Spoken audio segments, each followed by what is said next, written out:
अस्सलाम वालेकुम once again and welcome back to Surf Excel and Lace presents जोर का जोर powered by Telenor and Opus in association with Fortile. So जनाब मुकाबला चल रहा है दुबई में.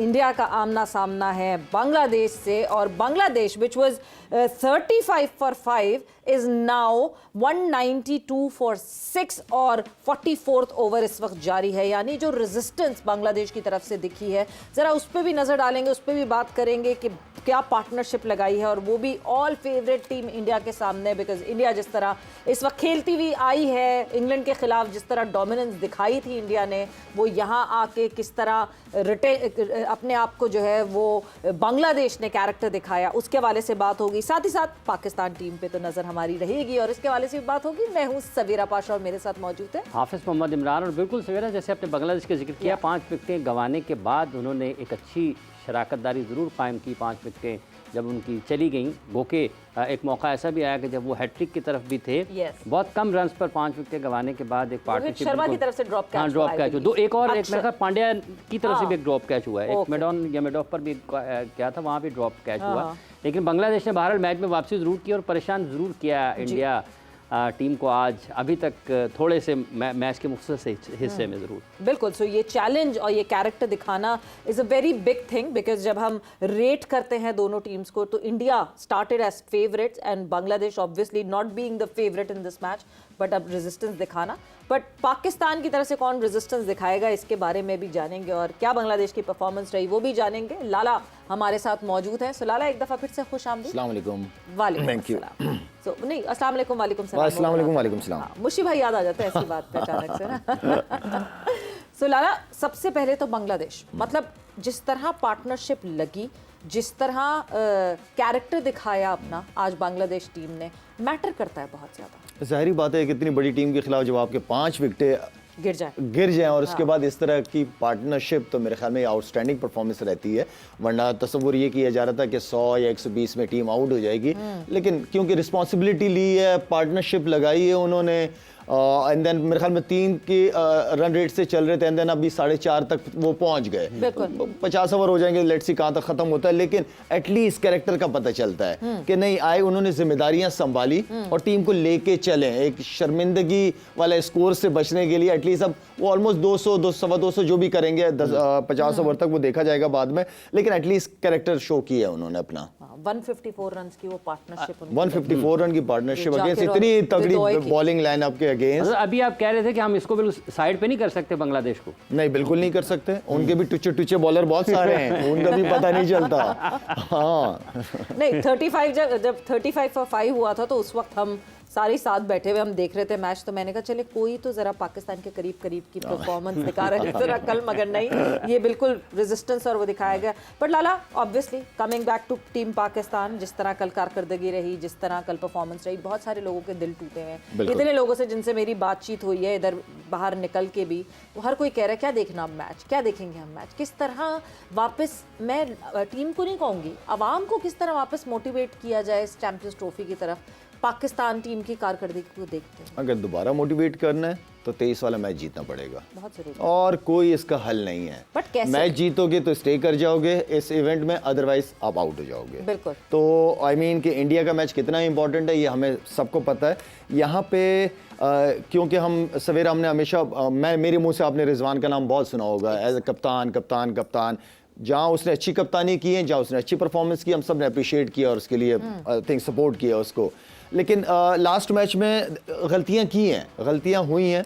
अगर आपके फास्ट बॉलर, चाहे वो शाहीन है, नसीम है, हारिस रऊफ़ है, अगर वो 6.80 के इकॉनमी से बॉलिंग कर रहे हैं, देन अगर मैं बॉलर सारे मेरे सामने हैं इस वक्त, नसीम का भी, शाहीन का 6.80, 6.30, हारिस 8.30, अगर हमारे फास्ट बॉलर इतने रन दे रहे हैं, वाई नॉट कि हम स्पिनर्स को ज़्यादा चांस दें. स्पिनर्स की बॉलिंग बहुत बेहतर रही है. अगर कंपेयर करूँ मैं अपनी फास्ट बॉलिंग से, तो कभी कभार ऐसी सिचुएशन हो जाती है कि आपको स्पिनर्स को ज़्यादा मौका देना पड़ रहा होता है, क्योंकि वो उस सिचुएशन के हिसाब से, कंडीशन के हिसाब से अच्छी बॉलिंग कर रहे होते हैं. तो यहाँ रिजवान की गलती, रिजवान को as a captain Saud Shakeel की बजाय खुद लीड करना चाहिए था, ओपन करनी चाहिए थी, क्योंकि आपके इसने ओपन करता हुआ आया T20 के अंदर, तो आइडिया और कॉम्बिनेशन विद बाबर आजम बड़ा अच्छा उसका रहा है पास्ट में।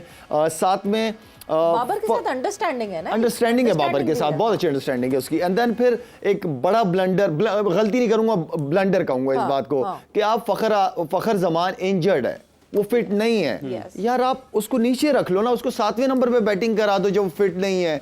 तो जो मेन बैट्समैन है, तैयब ताहिर हो गए, आगा सलमान हो गए, एंड देन खुशदिल हो गए, इनको ऊपर चांस देना चाहिए था। तो ये मेरे ख्याल में बहुत बड़ी बड़ी गलतियां हैं, और इस तरह की गलतियां हम इंडिया के खिलाफ ना बैटिंग ना बॉलिंग ना फील्डिंग में हम नहीं कर पाएंगे, अफोर्ड कर ही नहीं पाएंगे। डू और डाई वाली सिचुएशन है इस वक्त। तो रिजवान को अपना कैरेक्टर दिखाना पड़ेगा, उसको लीड करना पड़ेगा फ्रंट से एज अ कैप्टन। तो ये बाकी ऑल द बेस्ट उनको जी, लेकिन ये इतने बड़े ब्लंडर या गलतियां गुंजाइश नश्ता। और शायद भाई आपका ये मानना है कि चूंकि सलमान और उसके ओवर थे 7, एक सलमान ने किए और 3 उसने किए खुशदिल ने, तो ये 10 ओवर से कप्तान को इनको उस वक्त में इस्तेमाल कर लेना चाहिए था अगर फास्ट बॉलर्स को रन हो रहे हैं तो। हाँ बिल्कुल इसी तरह होना चाहिए। उनके स्पिनर्स ने भी बॉलिंग की है ज्यादा, ठीक है ना। हमारे अगर शाहीन 2-3 मैचों से आखिरी ओवर में ज्यादा रन दे रहा है तो नहीं देना चाहिए, ठीक है ना। किधर गई वो यॉर्कर्स, जो पाकिस्तान मशहूर है हमेशा यॉर्कर्स के ऊपर, ठीक है ना, या हारिस रऊफ मशहूर है बॉलिंग उसके ऊपर यॉर्कर्स के। हाँ बिल्कुल, अगर ये नहीं कर रहे तो एक सिचुएशन ऐसी आ जाती है कि आप अपने स्पिनर से ज्यादा ओवर करते थे। हमारे टाइम में अगर फास्ट बॉलर होते थे 2-3, उसके बाद सारा मैं, सईद अजमल, मोहम्मद हफीज, इवन के शोएब मलिक भी बीच में आके कंट्रीब्यूट करते थे। तो ये अकॉर्डिंग टू सिचुएशन, जरूरी नहीं कि वो आपके मेन बॉलर है तो सारे ओवर वही करेंगे, नहीं, कभी कभार सिचुएशन ऐसी होती है कि आप स्पिनर से ज्यादा ओवर करवा देते हैं। किसका दिन अच्छा है किसका नहीं। मगर लाला, अभी जिस तरह हमने अभी ये मैच देख रहे हैं बांग्लादेश और इंडिया का, उससे अंदाज़ा ये हो रहा है कि इंडिया बड़ा सोच समझ के स्पिनर्स के ऊपर डिपेंड कर रहा है और स्पिनर्स लेकर गया है ज़्यादा। हम इस मामले में फिर फंसेंगे जब हम 23 को वापस उतरेंगे, तो हमारे पास तो स्पिनर वही हैं जो पार्ट टाइमर्स हैं या अबरार हैं। इसी तरह ही करना पड़ेगा आपको जाना है। अब जारी बात, हमारे जो बेंच पे बैठे कोई ऐसा नहीं बैठे, सारे स्पिनर्स आपके खेल रहे हैं ऑलरेडी, जो भी आधे स्पिनर्स हैं। तो ये तो आई मीन के चैंपियंस ट्रॉफी शुरू होने से पहले होना चाहिए था कि हमारे पास बेंच में एक रेगुलर स्पिनर होता, चाहे वो साजिद होता, चाहे कोई भी होता। तो हमारे पास एक बेंच में एक स्ट्रेंथ होनी चाहिए थी। लेकिन अब डेफिनेटली यही कॉम्बिनेशन है हमारा, मुझे लग रहा है इसी के साथ ही जाना पड़ेगा हमें। आई डोंट नो कि फ़खर अगला मैच फ़खर तो अब वैसे भी आउट हो गया, इमाम आ गया। इमाम का ऑनेस्टली स्पीकिंग पहले नाम होना चाहिए था। वो जो मैंने कहा था ना कि 1-2 प्लेयरों पे मैं बात कर सकता हूँ, लेकिन करना नहीं चाह रहा कि किनको नहीं होना चाहिए था और किनको होना चाहिए था। तो किनको नहीं होना चाहिए था उनका तो खैर मैं नाम नहीं लूंगा, लेकिन इमाम को होना चाहिए था। क्यों नहीं नाम लेंगे, किनको नहीं होना चाहिए था लाला? सवेरा मैं बताऊं आपको, थोड़ा सा मैच हो जाए, 1-2 मैचेस हो जाए ना, फिर बात करते हुए बंदा अच्छा लगता है, मोटिवेटेड रहे। हाँ मोटिवेटेड रहे। मैं नहीं चाह रहा कि मेरी बात से कोई नेगेटिव उन प्लेयरों को, क्योंकि हमेशा मेरी तरफ से ये रहा है कि मैं हमेशा प्लेयरों को ड्यूरिंग द टूर्नामेंट सपोर्ट करता ही हूँ। बाकी नाम बिल्कुल लेंगे, लेकिन इमाम का ये था कि इमाम की अगर पास्ट की परफॉर्मेंसेस देखी जाए तो इमाम ने बहुत ज़बरदस्त परफॉर्म किया है। उसने बड़ी अच्छी परफॉर्मेंसेस दी हैं, बड़ी टीमों के खिलाफ परफॉर्मेंसेस दी हैं। और जबकि आप इंजरी, एक लड़का फ़खर आप भी इंजरी मतलब इंजर्ड होके आ रहा है, दोबारा वो आ रहा है, तो वो एक जहन में होना चाहिए कि आपको एक ओपनर बेंच पे बिठाना चाहिए था, एक स्पिनर बिठाना चाहिए था आपको, एक फास्ट बॉलर बिठाना चाहिए था आपको। तो ये वो चीज़ें जो टीम की ज़रूरत होती हैं, पड़ती हैं। तो अब बात वही है कि हमें खामोश करना है, तो उसके लिए 23 का मैच जीतो। 23 का मैच जीतना। अच्छा, आप माइंडसेट की बात करते हैं और एटीट्यूड की बात करते हैं, गो कि अभी को बहुत रन्स ऑन बोर्ड नहीं किए हैं बांग्लादेश ने, लेकिन एक मुश्किल सूरत हाल से निकले हैं। बॉडी लैंग्वेज के एतबार से और एटीट्यूड के एतबार से इनकी जो गुज़िश्ता 6-8 माह की क्रिकेट आप देखते हैं, इनमें बेहतरी आ रही है? कुछ बेहतरी आ रही है, नजर आ रही है, सबको नजर आ रही है। देखिए जी यार, हमें हरा के गए हैं यार, हमारी पूरी टेस्ट टीम खेल रही थी और हम हारे हैं पाकिस्तान में। तो इसका मतलब है कि टेस्ट मैच T20 नहीं था, टेस्ट क्रिकेट थी वहाँ। तो इसका मतलब है कि वो एक ट्रैक पे चल रहे हैं, उस चीज़ की कोशिश कर रहे हैं और उसके रिजल्ट्स आ रहे हैं। तो अभी भी अगर ये 2:30-2:40 रन होते हैं, मैं तब भी नहीं कहूँगा कि इंडिया आराम से जीत जाएगा। उनके बॉलर्स हैं, उनके पास ऐसे बॉलर्स हैं, उनकी टीम के अंदर उनकी फील्डिंग इतनी है, स्टैंडर्ड्स उन्होंने अपने मेंटेन किए हैं कि वो किसी को आराम से वन साइडेड इस तरह नहीं जीतने देंगे। 214 तो हो चुके हैं, 214 पे 7 है इस Okay. वक्त बांग्लादेश, और अभी भी जो है वो 46 ओवर चल रहा है, यानी 4 ओवर और बाकी हैं। 24 बॉलें बाकी हैं। हम देखते हैं कि थोड़े से रन्स और बन जाएंगे, बट वही रेजिस्टेंस की बात, वही सेल्फ बिलीफ की बात लाला, फिर पाकिस्तान की तरफ मैं वापस आऊँगी। इन लड़कों को सेल्फ बिलीफ दिलाने के लिए क्या करना पड़ेगा? कौन आके इनको सेल्फ बिलीफ दिलाएगा? कौन आके इनको वो एनर्जी इनके अंदर इंजेक्ट करेगा कि वो सेल्फ बिलीफ कहाँ से लेकर आएंगे? मैनेजमेंट, जो आपकी सराउंडिंग में सारी मैनेजमेंट बैठी हुई है, वो जगाएगी प्लेयरों को, वो उनकी पास की परफॉर्मेंसेज याद दिलाएंगे, वो उनको मोटिवेट करेंगे। वो किस लिए होते हैं और क्या? टिकटें देने के लिए तो नहीं होते ना, या डेली अलाउंस देने के लिए तो नहीं होते। वो मोटिवेट करती है, मैनेजमेंट होती है, जिनका रोल हमेशा से एक वालिद साहब की तरह रहता है कि नहीं भाई उठो, क्या हो गया, पास में भी हमारे साथ हुआ, हारे हैं मैच, लेकिन अगला मैच कितना इंपॉर्टेंट मैच है, उसके लिए तो पूरा उनको जोड़ना पड़ेगा, पूरा उनको उठा के रखना पड़ेगा कि ये मैच जीत जाओ, पीछे सब भूल जाते हैं, कवर हो जाती हैं चीज़ें। इंडिया के खिलाफ मैच जीतो आप लोग। क्योंकि लाला, एक आपने रिजवान के बारे में बात की, कल एक ऑब्जर्वेशन है, मैं आपसे शेयर करना चाहती हूँ, आप बताइएगा गलत है या सही है। ऐसा लगता है जैसे रिजवान ने अगर जहन में एक चीज़ बनाई हुई है ना, और जब उससे अलग चले जाते हैं तो उसके बाद उनको समझ नहीं आता क्या करना। उन्होंने ये सोचा हुआ था 260 270 तक हम रिस्ट्रिक्ट कर देंगे न्यूजीलैंड को, जो उन्होंने पोस्ट मैच सेरेमनी में बात भी की, और जब उससे क्रॉस होना शुरू हुआ target, you could see Rizwan आखिरी 5 ओवर में जितना फ्यूरियस था रिजवान, स्टंप माइक पे चीखते हुए वो सुनाई दिया, नसीम के ऊपर चीखते हुए सुनाई दिया, लिटरली ताने मारते हुए कि जान मार लो थोड़ी सी। और ठीक है, होता है कप्तान और बॉलर्स में ये चलता है, मगर एक पॉइंट पे ऐसा लग रहा था कि पूरी टीम एक दूसरे के खिलाफ हुई थी। सवेरे देखें, हम हमेशा बात करते रहे हैं कि पाकिस्तान टीम की कप्तानी जो है ये आसान काम नहीं है, प्रेशर्स आते हैं। अच्छा, प्रेशर हैंडल कैसे करना है ये वो भी आपको आना चाहिए। अब एक कप्तान को ये नज़र आ रहा है कि यार ये टीम 260-70 पे आउट हो जाएगी, ठीक है, एंड देन फिर प्रेशर कप्तान पे आ रहा है, सारा कुछ आ रहा है कि यार अब ये जा रहे हैं 300 प्लस करने जा रहे हैं, तो वो कप्तान के जहन से चीजें फौरन, मतलब ये क्या हो रहा है, क्यों हो रहा है, क्यों लड़के एक्स्ट्रा एफर्ट नहीं कर रहे, क्यों गंदी बॉलिंग कर रहे हैं, ठीक है, तो उस चीज का प्रेशर आ जाता है। बड़े कम प्लेयर्स हैं जो हैंडल कर लेते हैं, बड़े कम ऐसे लोग हैं, जैसे इंजी भाई थे कप्तान, या धोनी हो गए, वो अपने चेहरे पे नहीं आने देते थे वो प्रेशर। इसलिए कि कप्तान एक ऐसा कप्तान क्यों, लीडर क्यों अलग होता है? लीडर वो इसलिए अलग होता है कि वो प्लेयरों से अलग सोचता है, प्लेयरों से अलग उसकी सोच अलग होती है, तो वो जो है प्रेशर इसलिए उसके ऊपर आ गया था कि जो उसका प्लान था वो एग्जीक्यूट नहीं हो रहा था, और उसको लग रहा था कि अगर ये 300 प्लस चला जाएगा, फ़ख्र भी नहीं है एज अ ओपनर, तो वो सारी चीज़ें आसान नहीं होती जब ड्रेसिंग रूम की तरफ आप जा रहे होते हो। और 300 प्लस पाकिस्तान ने यार कितनी दफ़ा चेस किया होगा, ठीक है ना। हम तो शुरू से जब प्रेजेंटेशन पे जब हम टॉस पे जाते हैं तो हमने 280 290 का तो यही टारगेट हमने काफी अरसे से रखा, 4 दफा अच्छी टीम्स के खिलाफ 4 दफा, ठीक है ना। तो अच्छी टीम के खिलाफ 4 दफा, ऊपर से आपके जहन में ये हो कि बॉल ने गीला हो जाना है बाद में, वो भी नहीं हुआ, ड्यू फैक्टर भी नहीं था। तो आई थिंक कि मेरे ख्याल में ड्रेसिंग रूम जाते जाते ही मेरे ख्याल में कुछ आध प्लेयरों के दिल दिमाग में होगी कि यार ये तो मुश्किल हो गया। अच्छा नहीं कि अगर हम पहले खेल रहे होते, जैसे आपने कहा कि ड्रेसिंग रूम जाते हुए जहन में होता कि 300 से ज़्यादा हो गया, लेकिन अगर ये पहले पाकिस्तान बैटिंग कर रहा होता तो सूरत हाल मुख्तलिफ होती।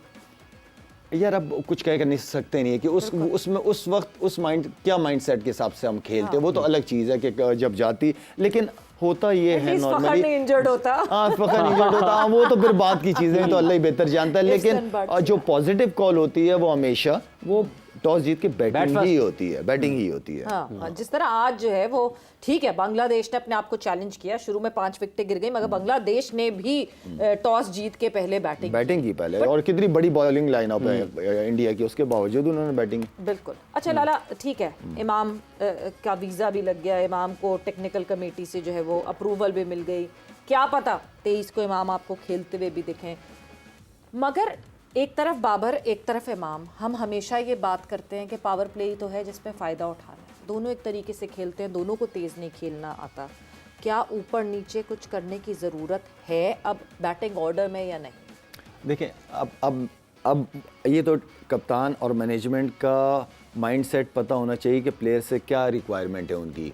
वो क्या चाहते हैं कि बाबर और इमाम में से कोई एक अटैक करे, या दोनों ये प्लान के साथ भिजवा रहे हैं कि नया बॉल सी ऑफ करना है, ठीक है, विकेटें हाथ में रखनी है, बाद में हम कवर कर लेंगे, ठीक है ना।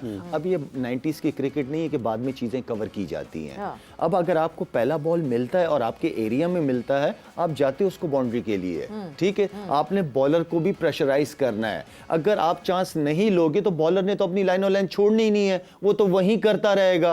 अब डिस्टर्ब करना है बॉलर को तो डेफिनेटली उसके लिए आगे निकल के या थोड़ा रूम दे के ये वो सारी चीजें आपको करनी पड़ेंगी अगर आपने प्रेशर में नहीं आना। हमारी डॉट बॉल्स क्यों ज्यादा होती हैं, डॉट बॉल क्यों ज्यादा खेल जाते हैं, हम स्ट्राइक रोटेट ही नहीं करते, हम फंसे वहीं पे हैं। लास्ट मैच में हमने स्ट्राइक रोटेट ही नहीं किया, ना बाबर की तरफ से हुआ है ना फखर की तरफ से हुआ है। फखर की वजह से बाबर पे भी प्रेशर आ गया, ठीक है ना। अब बाबर ने इतनी बॉलें खेल ली हैं, 90 बॉलों पे 67 या जो भी रन किए हैं, तो अब मैं क्यों बाबर के बारे में ये बात करता हूं कि वो हमेशा मैंने बहुत ज्यादा सपोर्ट किया, लेकिन बाबर खत्म करे उस चीज को। उस अगर आप 90 बॉल क्या आप 1000 बॉलें खेल लो, लेकिन एंडिंग उसकी पर ये हो कि इस तरह न्यूजीलैंड के प्लेयरों ने खेला है, उन्होंने भी पहले ज्यादा बॉलें खेली हैं, देन उसको बाद में कवर किया है उन्होंने खेल के। अब तो मेरा मतलब है कि हमें इस प्लान को जो है वो बिल्कुल आखिर तक हम नहीं रख सकते, ठीक है। आपको उस सिचुएशन के हिसाब से उस रन रेट को मेंटेन करना पड़ता है, चाहे कोई भी हो, आपको चांस लेना पड़ता है बीच में। तो इसका मतलब ये है कि मुझे तो ये लगता है हमारे बैटर्स को क्या रोलर स्केट्स पहनाएं कि रनिंग बिटवीन द विकेट तेज करें।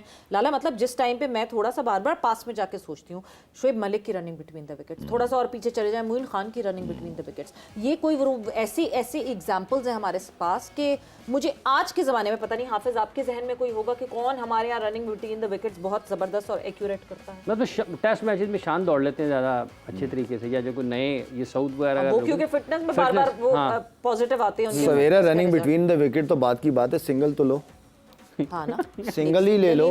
एक सिंग हम बॉल ही देखते रहते हैं कहाँ जा रही है। वो इन्हें जो पॉजिटिव इंटेंट की बातें करते हैं वो हमेशा मैं यही कहता हूँ कि छक्का चौका नहीं है, स्ट्राइक रोटेट करो, सिंगल सिंगल डबल सिंगल, ये बॉलर को बड़ा प्रेशराइज करता है और आपके ऊपर से प्रेशर खत्म होता है जितने आप सिंगल्स लेते हो। एटलीस्ट स्कोर बोर्ड आपका चलता रहता है, आहिस्ता आहिस्ता बाद में आप कवर कर जाते हो चीजों को, लेकिन सिंगल डबल जरूरी है, बहुत इंपॉर्टेंट है 50 ओवर की क्रिकेट में। क्योंकि हमेशा ये कहा जाता है कीप द बोर्ड टिकिंग, और बोर्ड टिक करता रहेगा। तो योगा जल्दी से कमेंट्स करें, #आस्क लाला, और लाला से पूछें सवालात। ब्रेक पर जाने, ब्रेक से वापस आएंगे तो आपके सवालात का सिलसिला शुरू करेंगे।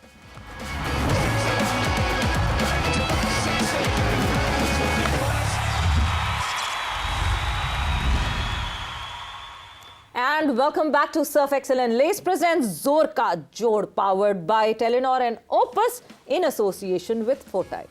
So डिस्कशन हमारी ऑब्वियसली पाकिस्तान के इर्द गिर्द ही घूम रही है। दो के मुकाबला तो चल रहा है और मुकाबला हो रहा है इंडिया वर्सेस बांग्लादेश का, मगर पाकिस्तान की तरफ वापस आएंगे, डिस्कशन बिल्कुल करेंगे, मगर उससे पहले जिस तरह आपसे कमेंट किया था और एक दफ़ा आपको फिर बताती चलूँ, हमारी लाइव स्ट्रीम जो इस वक्त आप YouTube पर देख रहे हैं, इस पे कमेंट बॉक्स में कमेंट कीजिए, #आस्क लाला लिखिए और सवाल पूछिए। लाला हमारे सामने यहाँ मौजूद हैं, आपके सवालात के जवाब हम जानेंगे लाला से। तो सवालों का सिलसिला शुरू करते हैं। लाला सवालात का सिलसिला यहाँ से शुरू करते हैं। और मुस्तफ़ा महमूद यहाँ पे कहते हैं #आस्क लाला, शाहिद भाई आपको लगता है कि उस्मान खान और इमामुल हक से ओपन करवाना चाहिए और बाबर को 1 डाउन आना चाहिए? मेरे कहने से कुछ फर्क पड़ेगा? जवाब इसका ये है कि देखिए उस्मान की, अच्छा मैंने भी BPL क्योंकि मेरी टीम में ही था, 2-3 इनिंगें देखी हैं, बहुत आउटस्टैंडिंग इनिंग खेली है उस लड़के ने। हमें क्योंकि फ़ख्र भी नहीं है, इमाम है, हमें एक ऊपर से जो नए बॉल को उनके बॉलर्स की लाइन और लेंथ ख़राब करना है या उसका फ़ायदा उठाने का, पावर प्ले का, हमें एक प्लेयर तो ऐसा चाहिए। तो उसके लिए नो डाउट उस्मान अच्छी चॉइस है, भी इमाम भी गए, लेट्स सी इन दोनों में से किसको खिलाया जाता है। लाला अगर आपने साथ उसके अभी आपने देखा है BPL में, क्या इतना कॉन्फिडेंट है Usman? Because ODI debut in an ICC event versus India, pressure तो बहुत ज़्यादा है। प्रेशर मेरा मतलब है तो प्रेशर है ही, प्रेशर की तो क्रिकेट है सवेरा। हाँ। अगर हम ये सोचते रहेंगे कि प्रेशर है, इसको चांस दे ना दें, तो फिर तो वो प्लेयर ही नहीं है ना। आपने कुछ सोच समझ के आईसीसी चैंपियंस ट्रॉफी का हिस्सा बनाया है ना उसको, तो जाहिर बात है सिर्फ बेंच पे बैठने के लिए तो नहीं बुलाया ना कि बेंच पे बैठा रहे, कंकशन हो जाएगा, रिजवान को तो खिला देंगे। हाँ बस वो वाला चक्कर है। उस्मान ऐसा प्लेयर है, वो ऑनेस्टली मैं बताऊं, उसके अंदर बहुत ज्यादा मैं उसको नहीं जानता, लेकिन जितनी उसकी बॉडी लैंग्वेज नजर आती है वो मुझे बहुत तगड़ा नजर आता है, दलेर है। रन करना ना करना वो अपनी जगह है, लेकिन एटलीस्ट उसका एटीट्यूड अच्छा है, तगड़ा है। तो उसने मेरे ख्याल में मैं समझता हूँ जो बेंच पे लड़के हों उनको खिला दो, फिर ओपन करा दो। अगर फखर नहीं है, आपको नए बॉल पे रन चाहिए होंगे, आपको अच्छा स्टार्ट चाहिए होगा। बिल्कुल, मतलब मुख्तलिफ नंबरों पे आपने भी बैटिंग की है, तो ये जो ओपनर अगर किसी इसी ऐसे मौके पर किसी को भी लिया जाए तो कुछ ज़रा मुख्तलिफ करना पड़ता है, या फिर आपने नेचुरल गेम की तरफ किसी को भी जाना चाहिए? अच्छा इमरान, बहुत अच्छा सवाल किया आपने। एक होता है कि आप 5वें-6ठे नंबर पे कंटिन्यू अपने करियर शुरू किया हो, ठीक है ना, उसके बाद आपको अचानक ओपन की तरफ आए तो वो इजी नहीं है। अच्छा, क्योंकि सब कॉन्टिनेंट की पिचेस हम सबको पता है कि यहाँ पे अर्ली ऑन चलो ले लो 8 से 10 ओवर, बॉल थोड़ा स्विंग कर जाएगा, तो उसको किस तरीके से मैनेज करना है, एंड देन उसके बाद बॉल फ्लैट पिचेस होती हैं, ठीक है ना, बॉल अच्छा बल्ले पे आता है, उसके बाद आप अपनी इनिंग को बना सकते हो। तो यहाँ पे 50 ओवर के अंदर स्ट्राइक रेट वाला चक्कर नहीं है। यहाँ पे आप शुरू पहली बॉल से स्ट्राइक रेट के चक्कर में नहीं रहते। यहाँ आप अपने आपके पास इतना टाइम होता है कि आप टाइम लेते हो, एंड देन उन्हीं बॉलों को बाद में आप रन्स के अंदर कन्वर्ट कर सकते हो। तो आई मीन के ये डिपेंड करता है कि आपके ऊपर क्या आप उस सिस्टम के तहत आए हैं कि आपके ऊपर अगर ये सिचुएशन आ जाएगी तो आप मैनेज कर जाओगे। जो माइंडसेट की हम बात करते रहते हैं, वो माइंडसेट यही है, वो नीचे से बन के ऊपर आया हुआ होता है माइंडसेट। तो माइंडसेट नीचे से बन के ऊपर आया हुआ होता है, बट ये जो ऊपर हैं अभी, अब तो इनका माइंडसेट नहीं है ऐसा। इनके माइंडसेट के अंदर क्या ऐसा जादू जगाएं जो ये कहें कि अच्छा जी हम डट के खेलेंगे जम के, क्योंकि हमें फ्लैशेस में दिखती है वो परफॉर्मेंस। बिल्कुल। सो वो फ्लैश में जो दिखती है वो फिर कहाँ गायब हो जाती है? सवेरे ये सारी चीज़ें जो है ना, ये हम लोग ढूंढ रहे हैं गलत जगह पे, हम पाकिस्तान टीम में ढूंढ रहे हैं। हाँ। ये चीज़ें जो हैं ये आपको नीचे लेवल से ही हर एक के ऊपर काम किया जाता है। मैं हमेशा से बात करता रहा हूँ क्रिकेट एकेडमीज़ के हवाले से। जिस तरह बच्चा रोज़ स्कूल जाता है पढ़ने के लिए, इसी तरह उसको रोज़ एकेडमी आना पड़ता है, ग्राउंड आना पड़ता है। और उन बच्चों का जैसे माँ बाप ख्याल रखते हैं, इस तरह उन बच्चों का ख्याल रखा जाता है, क्योंकि वो फ्यूचर होता है, वो टैलेंट होता है, उसको आप ज़ाया नहीं होने देते। तो आपकी क्रिकेट एकेडमी रोज़ बिज़ी होनी चाहिए। अंडर 16, अंडर 19, अंडर 23 लेवल की जो एकेडमीज़ हैं, ये आपकी हर जगह लगी हुई होनी चाहिए। रोज़ कुछ ना कुछ एक्टिविटीज़ होनी चाहिए बच्चों के साथ। वहाँ पे इतने सारे कोचेज़ हैं हमारे पास, सब कुछ है हमारे पास, पैसे की भी कोई कमी नहीं है क्रिकेट में, अच्छे खासे स्पॉन्सर, सब कुछ है। तो कहने का मतलब ये है कि हम जितना हो सके अपनी इन एकेडमीज़ को इस टैलेंट से भरें, और यकीन माने कोई मुश्किल काम नहीं है। हो सकता है हम चीज़ों को मुश्किल बना देते हैं, बस प्रॉब्लम वो है आप सही लोगों को सही जगह ला के बैठा दो, ठीक है, उनको आप पावर दें और उन्हीं से फिर आप पूछें, वही जिम्मेदार होंगे सारे। और ये मोहसिन नकवी साहब की एक चीज़ मुझे ये अच्छी लगी है कि उन्होंने जिनको क्रिकेटर्स को ऑन बोर्ड लेके आए उन्हीं को रिस्पॉन्सिबल ठहराया है। तो ये इन सारों के पास बहुत अच्छी अपॉर्चुनिटीज़ हैं, जो भी हमारे सीनियर्स हैं। लेकिन मुझे सिर्फ इशू ये होता है कि जब बंदा सही जगह पे सही बंदा नहीं, सही कुर्सी पे सही बंदा, क्या कहते हैं इंग्लिश में, right man on the right, हाँ बिल्कुल। तो वो उस चीज़ की सिर्फ मैं समझता हूँ कि कमी हो सकती है। अदरवाइज यही क्रिकेटर्स हैं, इन्होंने पास्ट में किया है, यही पाकिस्तान का नाम रोशन करते रहे। इन्हीं क्रिकेटर्स को यूज़ करे और एक अच्छा लायामल बनाए डोमेस्टिक क्रिकेट के हवाले से, और आगे की सोचें, आगे की देखें। मेरे ख्याल में फिर हम इसी तरह इनकंसिस्टेंट ही रहेंगे क्रिकेट में। कोई जीत गई सीरीज़, कोई नहीं जीते, बड़े इवेंट के अंदर बाहर हो गए पहले राउंड में, फिर ये सारा कुछ इसी तरह ही चलता रहेगा। बीमारी असल नीचे है। बिल्कुल। अरे एक कभी 100 हुआ है बांग्लादेश की तरफ से मिडिल ऑर्डर में, 5 विकेट शामी ने भी लिए हैं, कल भी 200 हुए मिडिल ऑर्डर में। तो ये जो आज 100 हुआ और शामी के कम बैक, क्योंकि कप्तान ने उनके कल कहा कि उनके रिदम को मैं तलाश कर रहे हैं, तो देखना चाह रहा हूँ। बड़ी बात है इस कंडीशन में 5 आउट कर देना, मेरे ख्याल में बड़ी एफर्ट है। और खासतौर पर एफर्ट तो उसकी है, क्या नाम है उसको किस तरह प्रोनाउंस करें, रिदोय की इनिंग आउटस्टैंडिंग, प्रेशर के अंदर किस तरह टीम को लेके चला। अच्छा, अब आप उसके मैचेस देख लेंगे, कितने वनडे होंगे सवेरे इस लड़के के?